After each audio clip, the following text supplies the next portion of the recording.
So hello guys, మన బీజేఎంఐలో 660 UG అనేది free అయితే వస్తుందన్నమాట. సో అది ఎలా వస్తుందంటే మీకైతే నేనైతే చెప్తానన్నమాట. సో అంతకంటే ముందు మీరు సబ్స్క్రైబ్ చేసుకోండి. సో ఇక్కడ ట్రిపుల్ చికెన్ డిన్నర్ అని కనిపిస్తుంది కదా. సో దీనివల్ల అయితే మనకైతే యూజీ అయితే వస్తుందన్నమాట. అదేం చేయాలంటే మనమైతే 3 మ్యాచ్లు చికెన్ డిన్నర్ అయితే కావాలన్నమాట. సో అది ఎప్పుడు కావాలంటే వాళ్ళు ఇచ్చిన టైంలో అయితే ఆడాలన్నమాట మనమైతే. సో నేను వచ్చేసి అన్ర్యాంక్డ్లో లిరిక్ అయితే పెట్టుకుంటున్నా, ఎందుకంటే బాటగాళ్ళు వస్తారు కాబట్టి నాకు ఈజీ అవుతుంది చికెన్ డిన్నర్ కొట్టడానికి. సో ఇది ఎప్పుడంటే అప్పుడు కొడితే మీకు రాదు గైస్. సో వాళ్ళు ఇచ్చిన టైంలో అయితే కొట్టాలన్నమాట. సో వాళ్ళు అయితే 3 PM నుంచి 5 PM వరకు అయితే ఇస్తారన్నమాట మధ్యాహ్నం. అండ్ రాత్రి వచ్చేసి 9 PM నుంచి 11 PM వరకు అయితే ఇస్తారు. సో ఈ టైమింగ్స్లోనే మీరు కొట్టాలి. సో వేరే టైంలో కొడితే మీరు వేస్ట్ అనమాట. సో కుట్టిన తర్వాత మీరైతే ట్రిపుల్ చికెన్ డిన్నర్లోకి వెళ్ళి వాళ్ళు ఇచ్చింది అయితే కలెక్ట్ చేయాలన్నమాట. అంటే వాళ్ళు జీ ఇచ్చారనమాట.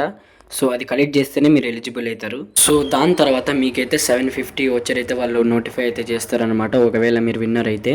సో ఆ ఓచర్ తీసుకొని వెళ్ళి గూగుల్ కామ్లో యూనిపిన్ అండ్ కామ్ అని సెర్చ్ చేసి దాంట్లో యూజర్ ఐడి ఇచ్చి సో అక్కడైతే మీరు 660 యూసీ అయితే పొందొచ్చు అనమాట. సో ఈ వీడియో మీకు హెల్ప్ఫుల్ అయింది అనుకుంటున్నా. So please support guys.